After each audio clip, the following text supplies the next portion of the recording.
kamera bat hurbil eukitzea beti gauza ona da, zinemagile batentzat. Momentu horretan, bihurrikeri osoa izan zen, bihurrikeri totala, baina baita ere oso modu natural batean grabatu genituen oporrak edozeinek grabatu dezaken moduan, eukitzeko. Naiz eta buruan ideia bat izan ez, baina gurasoek ez zekiten ezer. Beraiek ez zekiten pelikula edo momentu horretan esperimentu zinematografiko gisa hasiko ginela, ezta? Hasiera batean nik nahi nuena zen grabatu ni batere hartu gabe.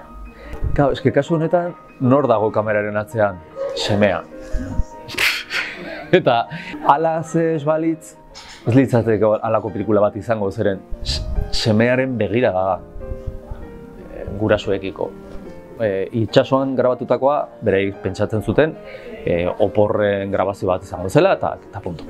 Eta gero etxera bueltatu nintzenean, Amaia nire arreba Ekuadorren zegoelarik, gurasoek pentsatzen zuten, niaren nintzela grabatzen, familiko materiala izateko, eta ezagutzen hotelako, beti kamerarekin, eta horrela.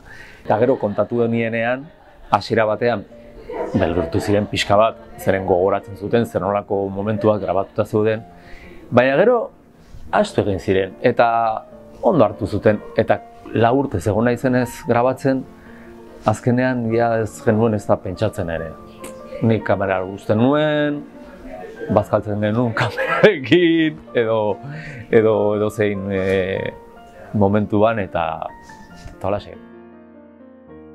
Bueno, lehenik eta behin esan behar dut, hau ez dela naiz eta autore pelikula baten antza izan, zeren pelikula subjektiboa da, begira subjektiboa, baina lantalde batekin egin dut.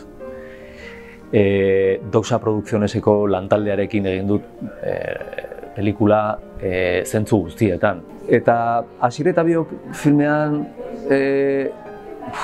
askoz ere errazagoa izan zen, zeren bagenekien gutxi gora bera hasieratik nondik nora joan gintezken eta bagenituen irudi oso potenteak, ez? Baina kasu honetan, material osoa, nik hartutako material oso horrekin zer nolako pelikula egingo genuen. Orduan lauron artean, eta batez ere Ainhoarekin, Ainhoa Andrakarekin, ordu pila eman ditugu. Eta, bueno, pila bat idatzi dut. Urteak pasa ditute gauzak idazten eta begiratzen genuen zer nolako, zer zegoen horren atzean, zein zen nire grina, baina lauron artean egindako lana da hori. Lanean jartzen zarenean ikusten duzu zer doan eta zer ez. Batez ere, beti irudiak izan behar zuten zerikusia zahartzaroarekin, ondarearekin eta irudien garrantziarekin eta memoriarekin, noski, memoriarekin bai. Irudien garrantzia memoriarekin lotuta. Materiala bereizteko beti pentsatzen den genuen, bueno, honek zer daka? Badu hori edo ez du. Eta ikusten duzu, gutxinaka ikusten duzu.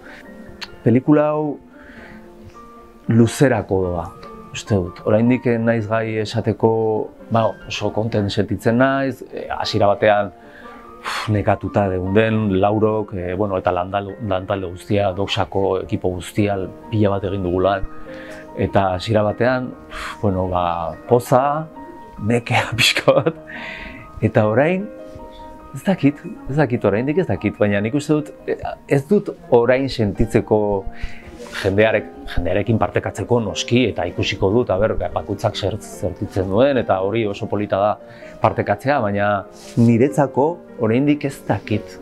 Nik uste dut, 20 urte barru izango dela beste gurasoak hemen ez daudenean izango da potentea.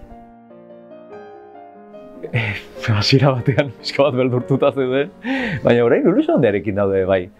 Eta gaur berriro ikusiko dute, nik uste dut oraindik ez dutela guztiz asimilatu bai, eta Aber, zer dioten gaur, ez dakit, baina pozik gaude, pozik. Aurrekoan Malagan egon ginen, baina orain Donostian egotea etxean gaude. Alaxe da, etxean gaude, orduan nola egongo gara oso pozik eta oso gustora.